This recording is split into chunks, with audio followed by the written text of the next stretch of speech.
Hello friends, welcome to easy learning channel. तर आजच्या लेक्चरमध्ये आपण Terzaghi's one dimensional consideration theory, ठीक आहे, याचा कन्सेप्ट, त्याचा थेअरी आणि विचारलेले जे लेवलला विचारलेले क्वेश्चन्स आहेत ते सगळे डिस्कस करणार आहोत. ठीक आहे, तर स्टडी चालू ठेवा मित्रांनो, कारण कॉम्पिटेटिव्ह एक्झाम्स द्यायची म्हटल्यानंतर कन्सिस्टन्सी इज द की. ठीक आहे, कारण ना जाने का से फासले है लांगे, हमारे जुनून के आगे तो आसमां भी पनाह मांगे. ठीक आहे, ना जाने कहा से फासले है लांगे, हमारे जुनून के आगे तो आसमां भी पनाह मांगे. ठीक आहे, तर असे काही कोट्स दररोज एक एक कलेक्ट करत चला, जेणेकरून तुम्हाला स्टडीजमध्ये थोडंफार मोटिवेशन भेटेल. ठीक आहे, तर बघूयात कन्सोलिडेशन थेरी. तर टर्जगीज थेरी ऑफ वन डिमेन्शनल कन्सोलिडेशन. ठीक आहे, कन्सोलिडेशन आपण मागच्या लेक्चरमध्येच डिस्कस केलेलं आहे. ठीक आहे, तर तो व्हिडिओ तुम्ही आपल्या सॉईल मेकॅनिकच्या प्लेलिस्टवर जाऊन बघू शकता. ठीक आहे, तर वन डिमेन्शनल कन्सोलिडेशन थेरीमध्ये काही ॲझम्पशन्स आहेत. ठीक आहे, तर हे काही ॲझम्पशन्स आहेत. Soil is homogeneous, okay, laterally confined. ठीक आहे, सॉईल ही होमोजिनियस असते आणि लॅटरली कम्फाईन असते, म्हणजे एका पर्टिक्युलर एरिया किंवा झोनमध्ये ती झोनमध्ये प्रविष्ट असते. ठीक आहे, तर सॉईल इज फुली सॅच्युरेटेड. ठीक आहे, solid particles are water incompressible. Then compression and flow are one dimensional. Soil own weight is relatively small. Darcy's law is valid for all hydraulic gradients, and coefficient of permeability and the coefficient of volume compressibility constant. ठीक है, so these are the basic assumptions which can be asked in your JEE level exams. ठीक है, so next part, Terzaghi's one dimensional consolidation theory applicable for clay. ठीक है, clay that is thin, buried and drained particles. This question has been asked in WCD 2019. Then compression is one dimensional.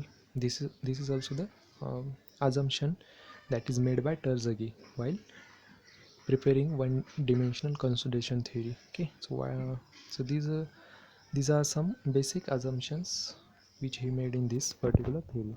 Then compressibility characteristics. ठीक है, compressibility characteristics मध्ये normally consolidated, over consolidated आणि past consolidated. ठीक आहे, तर याच्यावर पण बऱ्याच वेळेस क्वेश्चन्स विचारलेले. तर इथं काही ट्रिक्स आहेत जेणेकरून जे तुम्हाला एक्झाम्समध्ये फायदेशीर ठरतील. ठीक आहे, तर याच्यामध्ये बघा, याच्यामध्ये बऱ्याच वेळेस विद्यार्थ्यांना कन्फ्युजन होतं की नॉर्मली कन्सोलिडेटेड, ओव्हर कन्सोलिडेटेड म्हणजे काय. ठीक आहे, तर बघा,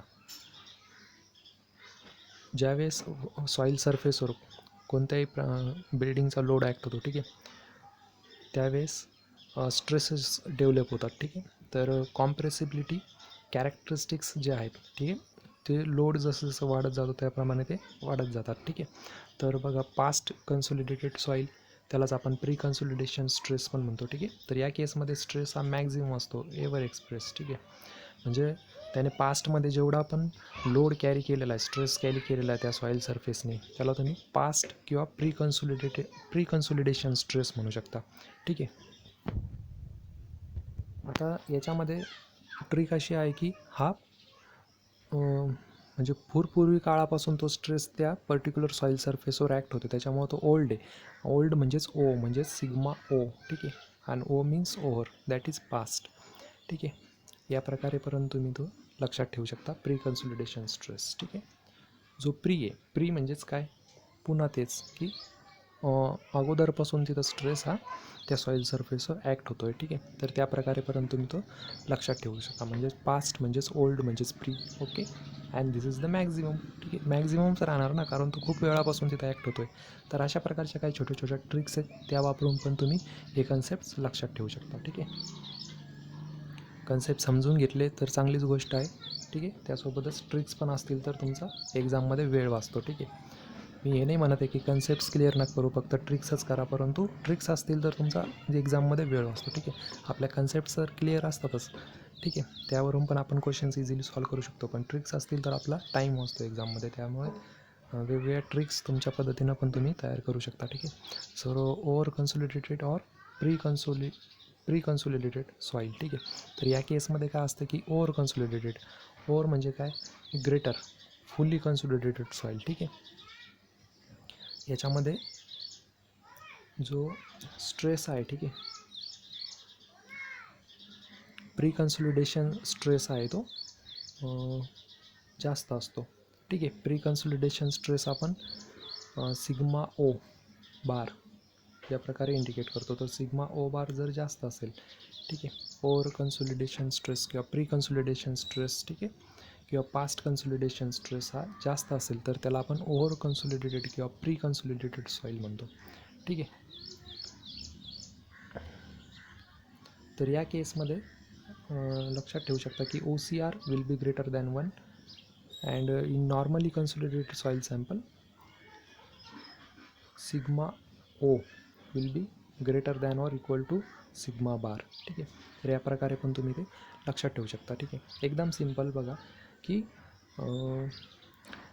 आता एक्झाम्समध्ये डायरेक्ट ओव्हर आणि नॉर्मली कन्सोलिडेटेड यावर क्वेश्चन विचारला जाईल. ठीक आहे. तर ओव्हर म्हटल्यानंतर तुमचा ओ जो आहे तो मोठा राहील. ठीक आहे. आणि नॉर्मली म्हटल्यानंतर ओ हा मोठा राहील किंवा सिग्मा बार एवढाच राहील. ठीक आहे. Equal to or greater than. तर अशा प्रकारे तुम्ही ते इझिली लक्षात ठेवू शकता. त्यानंतर OCRवर जर क्वेश्चन विचारला एक्झाममध्ये, ठीक आहे, तर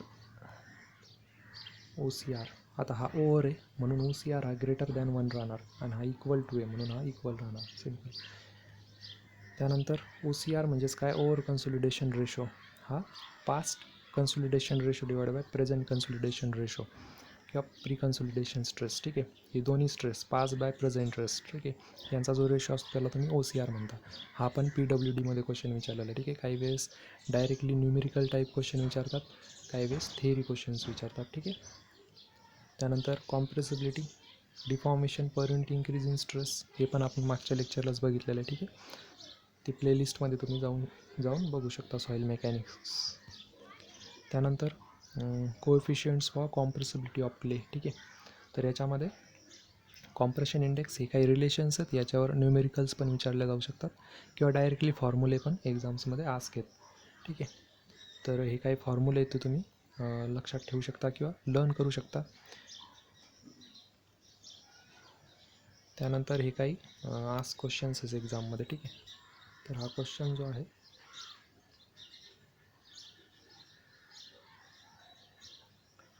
हा SSC JEEचा क्वेश्चन आहे. ठीक आहे.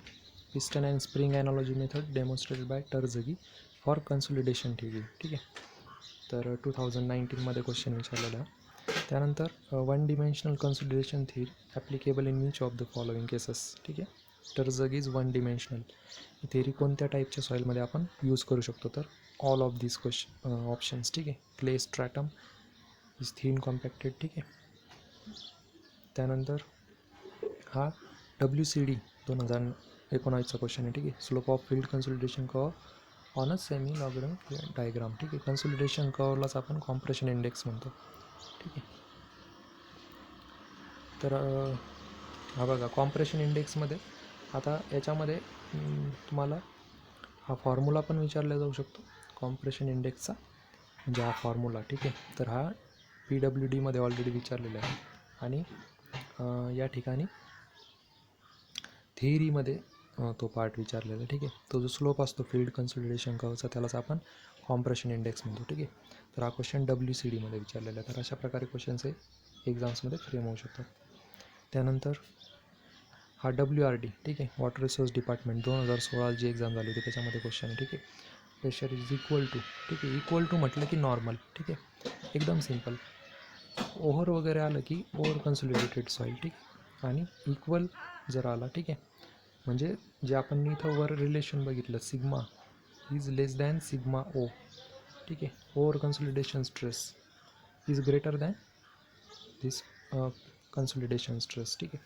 तर त्या केसमध्ये ते ओव्हर कन्सोलिडेटेड सॉईल होईल आणि equal to or greater than असेल तर नॉर्मली कन्सोलिडेटेड राहील. ठीक आहे. त्यामुळे इथं इक्वल आहे तर डायरेक्ट नॉर्मली, आणि अंडर कधी राहील जर sigma is greater than sigma o. ठीक आहे. या केसमध्ये म्हणजे सिग्मा ओ जर लहान असेल तर अंडर, सिग्मा ओ जर ग्रेटर असेल तर over, and sigma equal to sigma o असेल तर नॉर्मल. ठीक आहे. तर या प्रकारे तुम्ही या ट्रिक्स वापरून इझिली क्वेश्चन सॉल्व करू शकता. त्यानंतर हा डायरेक्टली तुम्हाला फॉर्म्युला विचारला आहे. ठीक आहे. ISSC JEEमध्ये विचारलेला क्वेश्चन आहे. ठीक आहे. तर हा फॉर्म्युला तुम्ही डायरेक्टली लर्न करू शकता. प्रेशर आणि व्हॉइड्स रेशोमधला डिफरन्स आहे. ठीक आहे. वाईड्स रेशो न्यूमेरिकल साईडला असतो आणि खाली प्रेशर किंवा लोड असतो. ठीक आहे, तर या प्रकारे तुम्ही ते लक्षात ठेवू शकता. ठीक आहे, त्यानंतर हा क्वेश्चन न्यूमेरिकल टाईप आहे. ठीक आहे, आता कोएफिशियंट ऑफ कॉम्प्रेसिबिलिटी. ठीक आहे, तर याच्यामध्ये काय आहे की लोड दिलेलं तुम्हाला 50. ठीक आहे, 50 आणि -100 डिवायडेड बाय वाईड्स रेशो. ठीक आहे, सो वाईड्स रेशो नाही, वाईड्स रेशो वर असणार आहे. ठीक आहे, न्यूमेरिकलला मग वाईड्स रेशो किती आहे की यांच्यातला डिफरन्स किती आहे 0.8 0.6 म्हणजे 0.2 डिवायडेड बाय यांच्यातला डिफरन्स किती 50. ठीक आहे, आता याला 10ने मल्टिप्लाय करा, याला 10ने मल्टिप्लाय करा म्हणजे ते सिम्प्लिफाय होतील. ठीक आहे, म्हणजेच काय राहील 2 डिवायडेड बाय 2 डिवायडेड बाय किती होईल ते 50 आहे ना, 50 × 10 म्हणजे 500. ठीक आहे, सो हेच यालाच आपण 1/250 म्हणू शकतो आणि 1/250 म्हणजेच 0.004. ठीक आहे, तर अशा प्रकारे तुम्ही क्वेश्चन्स इझिली सॉल्व करू शकता. ओके, तर व्हिडिओ मित्रांसोबत शेअर करा आणि चॅनल सबस्क्राईब करा. थँक्स.